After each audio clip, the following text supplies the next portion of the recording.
Now for the track guide. Turn 1, high-speed corner. There are a few things that can go wrong in turn 1. Now, the first thing is not using all the track. You have to use this access track road on the left side. And my reference is having this antenna on the white line. This will open up the corner a lot more and you can carry a bit more speed. The second thing you should avoid is not using all the track on the apex. So you want to use as much track as possible. And ideally you will have your tire over the curb. But be mindful that if you go and touch the grass, this will be an off track. So the limit is very strict here. You must reach the curb but not go past it. The other thing that you should consider is doing the smallest lift possible. I found that with the fixed setup it's impossible to take this corner being flat while still having a decent exit. So your goal will be to minimize this lift on throttle, and on the exit you don't want to track out wide to the left side because you won't have enough time to bring the car to the middle of the track, then to cut this curve here, because this is important.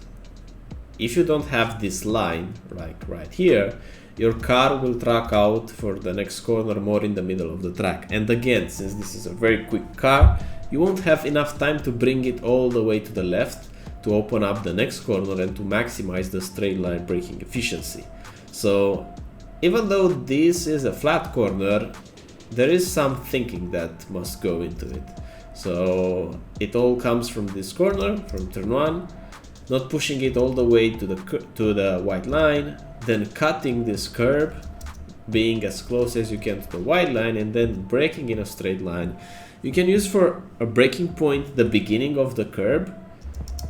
You must brake hard and quick because you'll arrive at 100% peak pressure, but as the downforce is decreasing, you need to drop off the brakes, otherwise the tires will lock up.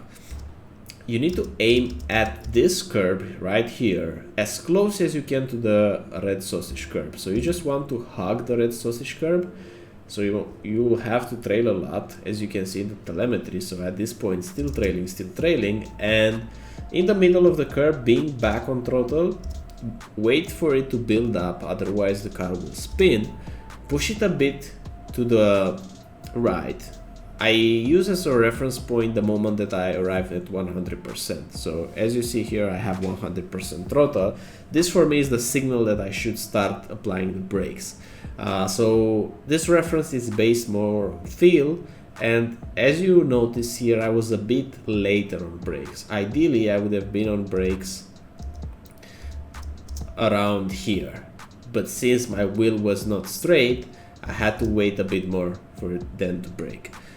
This was a quite late braking zone, and it's exactly as the previous corner. You want to be as close as you can to the red sausage curb without touching it. So I apex quite well here, I cut it a lot, but the only problem is that I have this space in between the brake and the throttle, and that's because I braked a bit too late.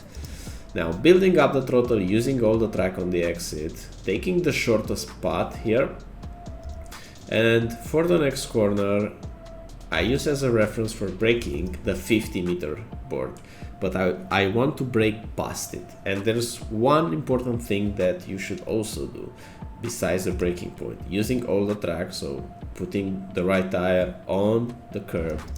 And when braking, you don't want to brake on a straight line here. You kind of want to brake diagonally into this corner. Since this is a long left-hander, you want to slow down the car but also turn. So it's important that you release the brakes quickly, otherwise the tires will lock up. And for the apex, this is a late apex. You just want to apex across this green curb. You can cut a lot of it without getting an off track. And as soon as you arrive to this curb, you can be back on throttle. I use as a reference again the moment that I'm back to 100% throttle, and quickly after it, when I'm approaching the curb, I'm applying the brakes. I treat this corner as a double apex corner, and I take kind of like a V-shaped line. So the first apex is here in the beginning. I let the car track out a bit wider, and then the second apex is around here on the exit. building up the throttle, using all the curb on the exit, taking the shortest path towards Copse. And again, you want to open up this corner a lot. You will use all this track, all this curb. I try to turn in early, so even before seeing properly this corner, you just throw the car into the corner. And I am applying a bit of brakes here, just a quick trail brake, and then back on throttle early at the curb. So if you're gonna be a bit later on the throttle, let's say here, you're already losing a lot of time. You lose a lot of time in these high-speed corners on Silverstone if you delay your throttle application. So your line and your approach to the corner must be close to perfect in order to have an early throttle application. And I found that using the brakes really helps instead of just doing the lift. Even though you will lose a lot of time by being on the brakes, you will gain that time back and more by being early on throttle and using all the track on the exit. Coming now to Maggots and Beckett's, one important thing, use all the track. You see this red curb? I'm putting my tire on top of it, and this will allow me to open up the next corner even more. Throwing the car while adding some brakes, and I also adding the downshift in between, and I want to cut as much as I can here because ideally I will have the car at turn in more to the right side than being just in the center like it is right now. So this is a good angle for me to take the next corner. I stay in fifth, again just a quick tap on the brakes to make the front tires point, cutting here as much as possible, and again aligning the car with the white line on the exit of this corner so that I can open up the next one, which this is the most important one since it leads to a big straight. So you really want to open up here a lot and you want this position. Again, just another trail brake, and you see the shapes are very similar in telemetry, and then just building to 100% throttle. So in full speed you won't have too much time to react, so this must be muscle memory. Opening up the first one, braking, opening up the second one, braking, and opening up the third one, braking, and being back on throttle. For the next corner, at the beginning at the end of the hanger straight, I look at the 50-meter board and I brake kinda near it, but you see just a bit earlier than the 50-meter board. And I try to carry as much speed as possible by braking hard initially, so picking hard for this type of corner, and then downshifting to fifth, trying to apex while trailing around this curb, and then modulating the throttle on exit. So the most important thing is to carry the speed while rotating. If you're gonna use fourth gear, you're gonna overslow the car way too much. So the challenge is to keep the minimum speed up.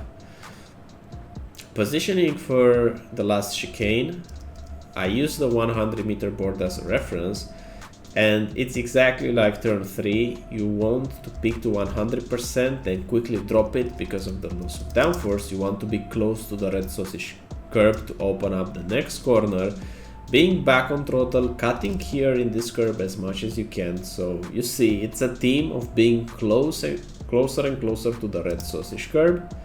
Same here, being on 100% throttle, and right now it's just straight. And in short, that's a lap of Silverstone. I wish you a great week ahead, and I'll see you on the next one.